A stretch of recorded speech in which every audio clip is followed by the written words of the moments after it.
Hi friends, today we're making a bee in honeycomb. This is a piece of bubble wrap.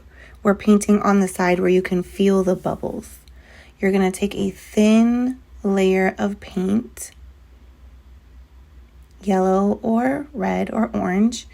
You're going to hold your bubble wrap at the bottom and start painting up away from you.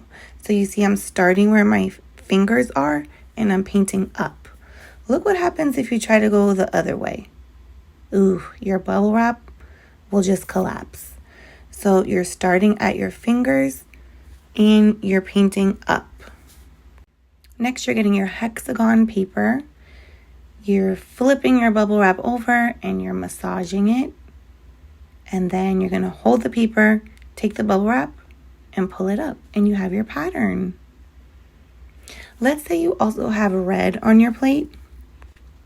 With red and yellow, you're able to make orange. So you can have your honeycomb be more than one color, but you're always holding it with your hand on the bottom and painting up away from you.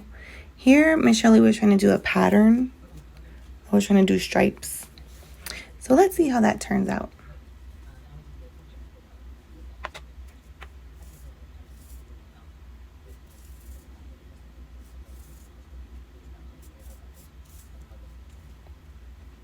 I'm getting my hexagon paper, flipping the bubble wrap over, massaging.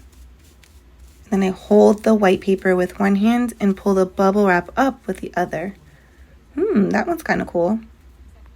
You are going to put this on the drying rag to dry.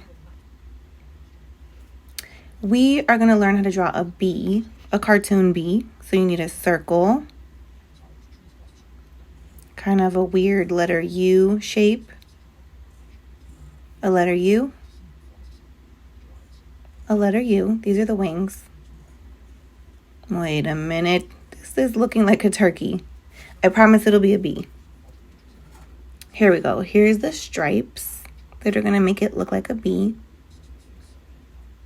2 circles for eyes, a letter U for a mouth, circles for the cheeks, and a little stinger. So you can color your bee in yellow. I colored the cheeks pink or red. Oh, let me put a dot up there. Then the tricky part is you're going to cut this out yourself.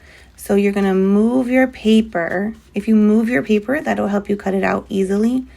And I'm leaving a little white space, so you don't have to cut it out exactly right next to the bee. It's okay if you have white space. Your honeycomb should be dry by now. So you're going to get a glue stick. Carefully take the hat off. Put glue on the back of your bee and glue it on. If you have time, you can do more than one bee. So here I did a little baby bee. And that's it.